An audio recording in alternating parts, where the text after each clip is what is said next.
Thokozani family, Thokozani Royals, please tap the screen. Let us get up in the algorithm. If you are here, tap the screen, please. Tap the screen. How is everybody doing? Sanbonani, Thokozani, Indawe Shewe, Kamagwini, Tobela. Makadini, Kwaziwai, Jambo, Kedu, Nangadefu, Muribwanji. Thokozani, Hotep Royals. I know someone saying good morning, Gogo. Yes, it's nighttime, my side. Good morning, South Africa, who doesn't sleep, Ninjani. Thokozani, Africa. I know that many of you wake up quite early to go to work. Somebody reminded me of this. So I was like, oh, so most people are getting ready for the morning commute. That's why at this time, there are people who are awake when I'm thinking that they should be sleeping. Thokozani family, how's everyone doing? I have a question because, I'm always on the hunt, especially during fasting season. Like we are now fasting. We started, of course, many of you who know this, we started fasting on the 23rd. February, no, not 23rd, on the 20th, and we're fasting until the 20th of March. So when we are fasting, right, we are focusing on health, and of course, I've gotten rid of all my goodies, and so I get really, really inquisitive about different fruit. So today in the grocery store, I found this fruit, this one. And guys, this thing is so good. So I like the fact that it's seeded, like it's got real seeds. So that means that there's no way this can be a GMO. It is so sweet. And I have a sweet tooth. Like I have a terrible sweet tooth. So the discovery of this fruit called yellow dragon fruit. Yeah. I've decided that tomorrow I'm going back to the grocery store because I just bought a couple to taste.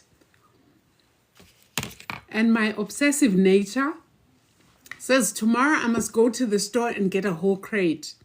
So I'm literally going to go. I hopefully they'll have restocked, but I think I left like 8 or 10 there today because I only took a couple. But I'm going there in the morning so that those ones that I left, they must come home with me. This thing is delicious, guys. It is so good. There's some people who don't like experimenting and who don't like what others might call exotic flavors. I'm all down for that. Look, here, to show you what I've been up to. This is lychee or lychee. It's these little fruits that the skin looks like it's pink, and then it's a hard shell. You can't eat it.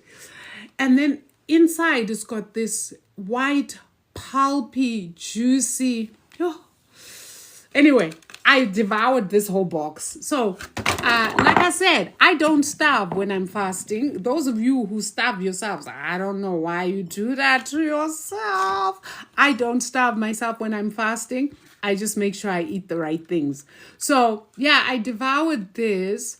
And I'm almost done with this, but I can't eat and focus because I'm talking to you, and I like to savor what I eat. So I will continue when I'm done talking to you guys. And then I think I'm going to eat the second one tonight before I go to sleep. Guys, those of you who know me know that I'm a foodie. I love food. Like, I love food. That's why I cook a lot. So even though we're fasting, I shall still be enjoying food. Very much so. I must. It helps me not think of the things that I'm not eating. Do you see what I mean? It helps me focus on the other goodies in the world that I usually ignore when I'm kind of just going about my normal life. I mean, this fruit, obviously, has probably been in the grocery store forever. But because I'm on the quest for new flavors, fasting is very good. It opens your mind up. It opens your third eye, your first eye too, to things. Anyway, family, I hope everybody is doing well. I wanted to share a story, but before I do that, I want to show you guys something. To those of you guys who ordered your bracelets, can you believe it's taken me this long to find mailers this size? And this is even the smaller size. I was looking for smaller mailers, but this is the smaller size I could get. So I could send you guys off your bracelets. They are charged. They're ready to go. And here we go. So those are going to, I've put the addresses. I can't show people's addresses, obviously. But as you can see, they're addressed. Here's your mailer thingy. I'm going to pack your stuff, guys. Tomorrow morning, the first batch of the bracelet is going out to his peoples. Remember, it is this bracelet here. This bracelet, which is the Evil Eye Protection and Prosperity bracelet, charged, made, handmade. See, look, I even ran out of my thread because I make these for you guys. Handmade, charged, and patterned for by myself and my guides and Namadlos Lawang paid. Oh, I did a batch before and I sent it out to some families. The feedback has been phenomenal. So I was told, you need to put this out to the nation. The Black nation is in need. So family, I need to tell you this. If you are in need of a bracelet, if you are in need of a consultation, if you are in need of information regarding the products that are the herbs, they're actually all herbal products that are on the website. If you are in need of me in any way, shape, or form, here's the thing. I am leaving the Northern Hemisphere in 3 weeks. So, last dibs, last call. Because once I go to the Southern Hemisphere, I'm not available to people in the Northern Hemisphere because there was once a war that ensued between the Northerners and the Southerners over, it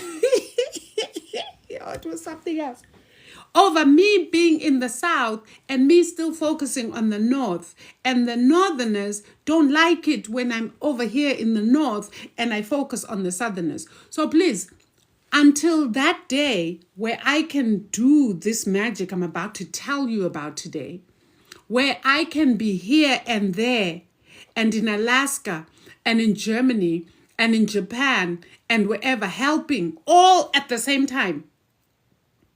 Once I've mastered that technology, it's coming along, trust me. Until then, please, when I'm in the South, let me be with the people of the South. Okay, so I'm saying to those in the diaspora who are in need of a bracelet or in need of a consultation, now is your time to book. Do not look for me 3 weeks from now. You can book if you want, but you won't get your consultation until May. Are you hearing me? So if you're one of these people who's like, I booked my consultation now and I want my consultation 3 minutes later, forget about it. You're going to have to wait until I get back to this part of the world. I'm not trying to live on 2 time zones. I've tried it before. It's crazy making. Because right now, like I'm telling you, it's time to sleep this part of the world. The South Africans are waking up. So you can imagine the crazy making where y'all are trying to sleep and I'm just waking up. I'm ready to consult. You're in bed. So don't do that. I'm old. Okay? I'm old. My nerves, my system, it cannot deal. It cannot deal with those levels of stress. So if you want a consultation, you've got between now and 3 weeks out. Don't ask me dates. I don't talk about dates of my movements because witches and warlocks, you must always confuse the enemy. You know what I'm saying? So, that having been said, you've got the memo. Okay. I wanted to tell you guys something that I experienced today. I got to share this with you because, wow. There is a young spiritualist. He's 17 years old and he's from Ghana. I've forgotten he's Nana something. Most of them are Nana something. Nana Kwesi, Nana Kwaku, Nana. He's Nana something. I think Nana also, yeah. I don't want to say the wrong name because otherwise he might even be hearing me. Oh, gosh, yeah. But anyway, this young spiritualist is being interviewed. This is phenomenal. And the interviewer is asking him, you're so young, you're over here. He was by a river and he was carrying a snake and he had all his bottles of herbs. He was just by the river. And so he's being asked, like, you're so young. Why aren't you in school? He looks at the interviewer straight in the eye and he said, school would be a waste because I was called. They called me to do a work and this is what I'm doing to help people. Very assured young man. So the guy says, yeah, but you wouldn't want to go to school. He looks at him and says, I can speak English, but I don't need to be in school. It's people like you who need to be in school because you are the one who needs a job. You need this and you need this. So my job is to help people like you to become big men. I was like, then the guy says, well, but don't you want to be a lawyer or a doctor or something? So he looks at him again and he says, I'm bigger than that. I'm bigger than lawyer, doctor. I'm bigger. I'm a big spiritualist. I have high powers. Actually, God is the only one more powerful than me. Otherwise, me and the gods that I serve in the water, yeah, we are very powerful. I don't need to go to you. You should have heard him the way he's like, people like you are the ones who need to go to school and be, I have a job, he said. He says, this is my job. This is my work. You're the one who needs to go to school in order to get a job. I was stunned. Then this guy says to him, so tell me about your work. How do you work? You're carrying a snake. Why are you carrying a snake? The guy's like, oh, this is one of my 300 snakes. He's like, oh, 300 snakes? He's like, yeah. He's like, where are the others? Like, some are in my house. Some are right here with us. So the guy's like, right here where? So he says, some are in the water. Some are just around. It's just, you know what he says to him? He says, because you don't have spiritual eyes, you cannot see them. But do you see that in that water there? I know you won't see them, but there are people. Do you see? There's a marketplace. There are people buying and selling right now. There's a station over there. And if you look further down, you see it there where the water is deeper. Right, over there, there's a whole town. There's a village. This guy's like, what? In the water? He says, yes, in the water. So he says, so how do you work with water? So he says, no, I come to get this water because this is holy water. This water is very powerful. This is what I use to help people. So he says, so what does your father say about this, that you're not, you're not going to school? He says, my father has no problem. I've built my father a house. My father has many cars because of me. So the guy says, what about you, your cars, your houses? He says, I don't need all that. I don't need car. I don't get inside car. So the guy's like, so what? He's like, listen, you see, I'm here with you right now. There's another me right now in Kumasi. There's another me right now. I think it says in Wole somewhere. There's a place called Wole. It says, and I'm helping people. So as I'm with you right now, I'm in other places helping people. So the guy's like, you're confusing me, but you're here with me. He says, yes, you will never understand these spiritual things because you are too small, boy.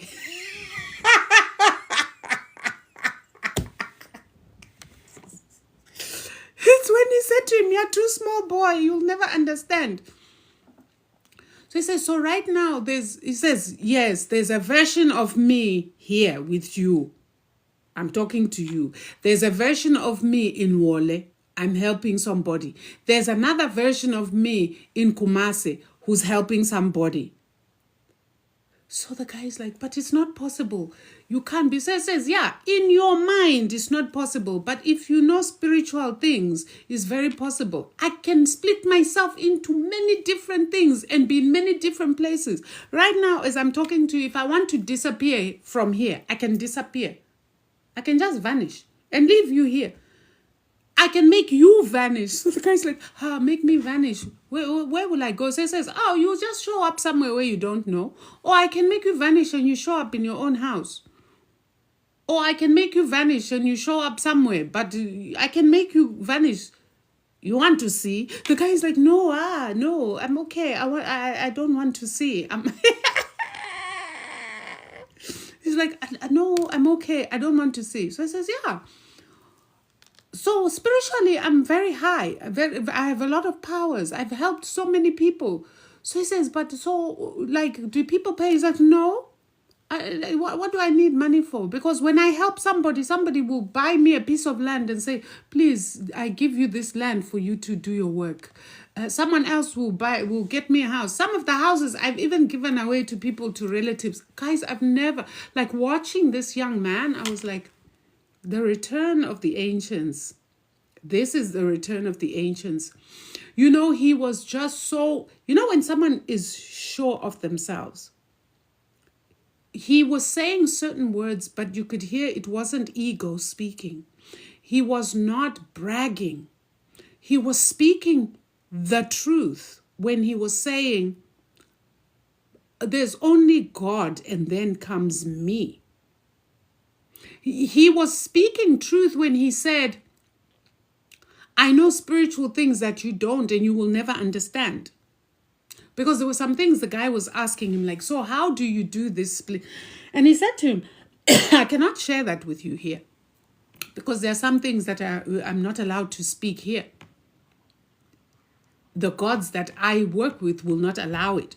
And we in the spiritual world know this. That's why sometimes I'm like, you can ask me certain things, but there's certain things you will never hear out of my mouth. Because it's just like, we're not allowed. And not that we are not allowed as a universal thing, but some of us, my guides are very particular about what I can share and what I can't share. I've had situations where I'm about to overshare and my phone went black and the live got cut. I've done videos where I'm about to upload the video and because I've overshared, the upload won't happen. I've gone and done spiritual work and I'm allowed to take evidence sometimes of the work that I do. And I've taken certain pictures.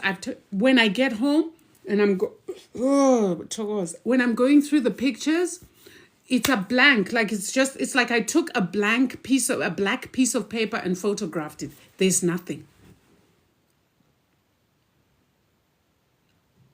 So I know what he's talking about when he says there are certain things we're not allowed to talk about. But I wanted to share this with you because many of us have spoken about kingdoms underwater and we've come under fire. Many of us, for me, what he was saying was a childhood experience for me. If you've ever watched my interview on Moya with Nsigi Mazwai, I spoke about that, how as I was banned from going to rivers when I was a little girl because I would be fascinated by everything that I saw in that water.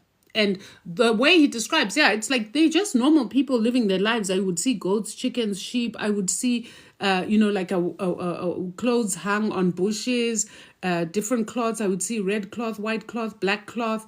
It's just a world of people who were minding their own business. They didn't even notice that there was someone kind of looking in on them. So to hear this young man say that, I was like, wow. And then he works with water. And there are a lot of us who know or are of this world are called to work with water. It just fascinated me how self-knowledge is so important. To hear a young man, and he wasn't disrespectful to the elder, because obviously he's 17, the guy was interviewing him looked like he was in his 40s. He wasn't disrespectful. He just stated very matter-of-factly things that were real, which he said, like, I'm powerful. I know I'm powerful. I've helped a lot of people. You know, he asked him another question, which was about, yes, he asked him, like, so if you have all these powers, can you make it rain? And he said, yeah, right now. So he says, well, how do you do it? So he says, well, there are things that I need to say that you cannot hear. So I cannot do it in front of you. But if you like, you can switch off your cameras and go and hide over there. I'll do what I need to do, and then it will rain. The guy was like, ah. And you could see that the guy wanted not to believe him. But I think he had done his research on this young spiritualist. And I think he had been to his home. Because remember, he was interviewing him at a river.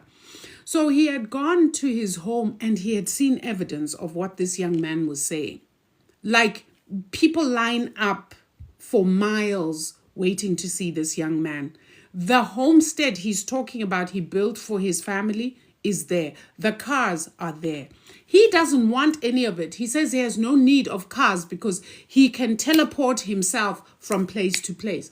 Here's the important thing. He asked him, so you just go anywhere? And he says, yeah, but the water. He says, what do you mean? He says, I go through this water, there's a gateway, and I can come out. There's another place, he named the place, in Kumasi that has this same water, and I can come up there. So he says, so you need to go through something. He says, no, it depends on what I'm going to do. But sometimes, like I'm telling you, I'm here talking to you, and I'm in other places too, same time. The guy, you could see the guy was baffled. But those of us who understand energy and who understand spiritual principles know that this has happened. I think I've said it on one of my videos where I said, guys, do you know that we can exist on different timelines all at once? That's just reality. You can exist on many different timelines at the same time. It's a matter of your consciousness. It's a matter of you being conscious. The same way that this reality that you're living in, that you think is your reality, is not the only reality that can exist for you. There are a myriad realities you could tap into if you switch consciousness. It's really about switching consciousness. That is why I keep saying you can exit the 3D and be in another timeline and be in another reality. Because when we talk about the third dimension, fourth dimension, fifth, sixth, and so on, we're really talking about the different timelines. It doesn't mean you're not aware of this timeline. It just means you're aware of it, you're not of it. But you can exist on another timeline quite happily. So your reality is shaped by your consciousness. This young man just thinks he is somewhere. He just literally projects and he's there. And then does whatever it is he needs to do there. Why? Because this is an avatar which carries spirit. We are spirit. And spirit can be here, there, and everywhere. That is why I can patla my ancestors here in the United States, but my ancestors are all over the African continent, but somehow I can patla all of them, and they all can be present with me here too. While my brother in South Africa can patla, and they can all be there with him too. And my cousin in China can patla, and they can all be there too, simultaneously. Because umoya, because it is spirit. It's a bit of a, if you're not used to these concepts, it can be a little bit, ooh, but it's just facts. And if you learn what is called quantum physics teaches you that. They are now calling it quantum physics, Pela. They are calling it metaphysics because, remember, these are the same people that said the ethereal plane or the causal plane is mumbo jumbo. There's just pure science. And now it's like they've got to tap into this awakening and find ways of explaining these concepts without making them sound spiritual. But we know, because our ancient ancestors actually lived in this particular way, that is spirituality. Spirituality is science. And you cannot separate science from spirituality. There are these experiments, I've forgotten what they're called.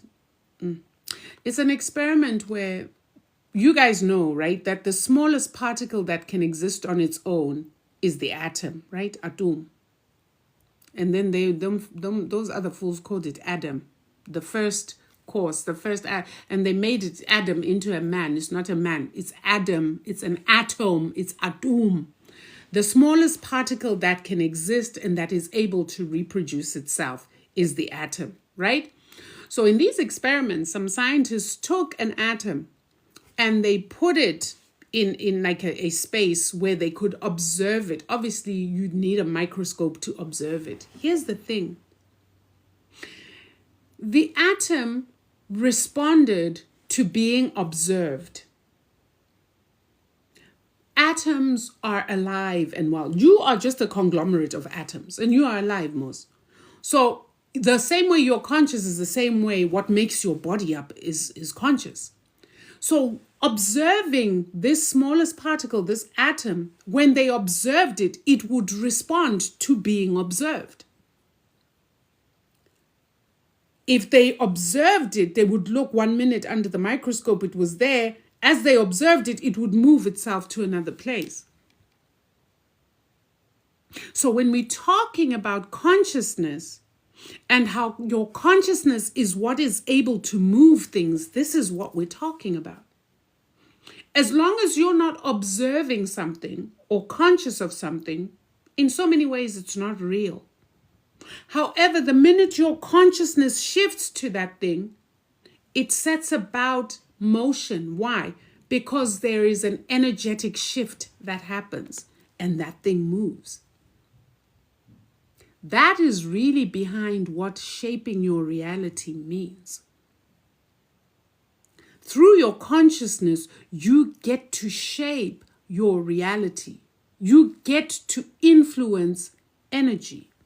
And if you influence energy, you can influence matter, because all matter is energy. It's a denser form of energy.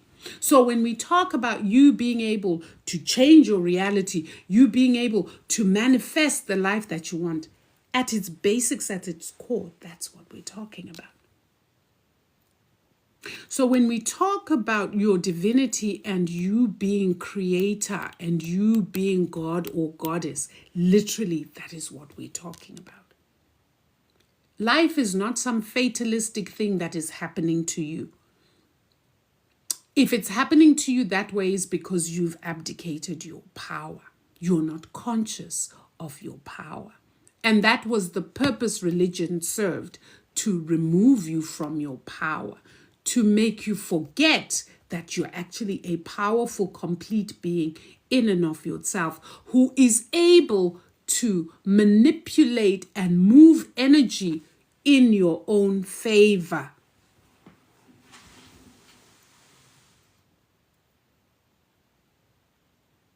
So this is like a different version of the manifestation thing that I gave you guys the other day. But there's so many different ways of explaining this, and I'm going to give them to you guys because one of them might hit with somebody. You know how we all learn differently. Someone might resonate more with what I'm saying here than with the teaching on magnetism that I did the other day.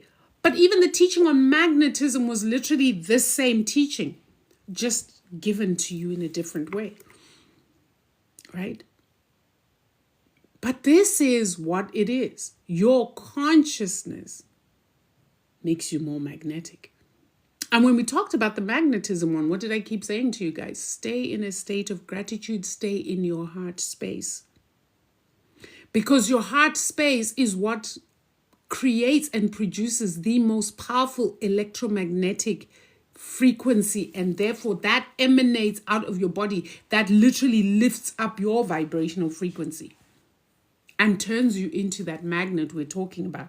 Remember, with the magnetism one, I said the magic or the alchemy is thought aligned with emotion or desire.